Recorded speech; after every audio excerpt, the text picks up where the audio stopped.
केंद्रीय मंत्री प्रहलाद पटेल और भूपेंद्र यादव ने राहतगढ़ के दशहरा मैदान में सभा को किया संबोधित। आज भारत सरकार के दो केंद्रीय मंत्री प्रहलाद पटेल और भूपेंद्र यादव सागर जिले की विधानसभाओं में भाजपा का प्रचार करने पहुंचे थे।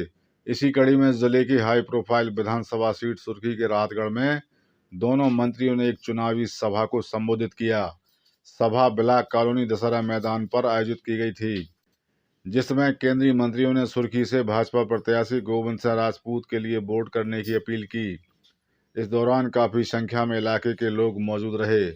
साथ ही केंद्रीय मंत्री भूपेंद्र यादव ने विपक्षी गठबंधन इंडिया पर जमकर निशाना साधा, तो वहीं केंद्रीय मंत्री प्रहलाद पटेल ने 3 दीपावली मनाने की बात कही।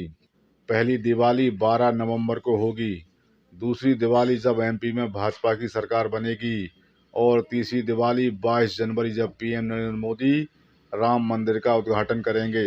हम 3 दीपावली मनाएंगे, हम भाग्यशाली हैं। एक तो 12 तारीख को होगी तो दीपक जलेगी, कमल का फूल भी चढ़ेगा, चाहे खरीद के लाओ चाहे तलाशे में तलैया से तोड़ के लाओ। दूसरी दीपावली होगी जब गोविंद सिंह जी फिर से विधायक बनकर जाएंगे और उसके बाद मध्य प्रदेश में भाजपा की सरकार बनेगी। और तीसरी दीपावली होगी 22 जनवरी को जब प्रधानमंत्री अयोध्या में रामलला की प्राण प्रतिष्ठा करेंगे।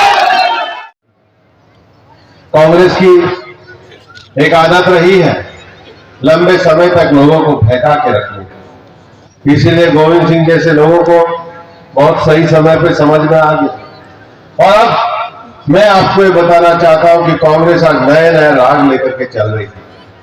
आज वो जानते हैं कि 2024 के मुकाबले में वो भारतीय जनता पार्टी का मुकाबला नहीं कर सकते, इसलिए उन्होंने अपने यूपीए के नाम को बदला है, एक नया गठबंधन बनाया है। कौन सा नया गठबंधन है? ये जो नया गठबंधन बनाया है, इसका पहला सूत्र वाक्य क्या है? उनके डीएमके के साथी घोषणा करते हैं कि हम सनातन को समाप्त करेंगे। बताओ, करना है या नहीं करना है? जो करने वाले हैं उनको हटाना है या नहीं हटाना है? और इसलिए मैं आपको ये कहना चाहता हूं कि हम किसी का विरोध नहीं करना चाहते, हम किसी धर्म का विरोध नहीं करना चाहते। हम सबका साथ सबका विकास में लगातार माहौल को आगे ले जाना चाहते हैं। और सबका साथ सबका विकास का अर्थ क्या है?